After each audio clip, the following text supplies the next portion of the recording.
আসসালামু আলাইকুম। আজকে আমি আপনাদের দেখাবো জীবন্ত টিউবলেক্স মাছকে খাওয়ানোর উপকারিতা এবং কিভাবে এগুলো দীর্ঘদিন সতেজ ও জীবন্ত অবস্থায় সংরক্ষণ করতে পারি আমরা। এটি নিয়ে আলোচনা হবে আজকে।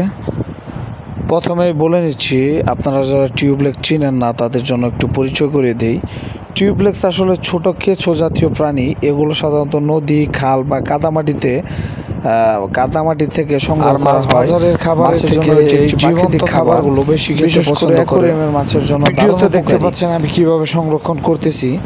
এটা একটি পানির ফ্লো সবসময় দিয়ে রাখতে হবে, সবসময় যেন পানি এর মধ্যে পড়তে থাকে এবং এতে করে এরা জীবিত থাকবে এবং সতেজ থাকবে। এখান থেকে উঠিয়ে মাছকে খাওয়াবো আমরা।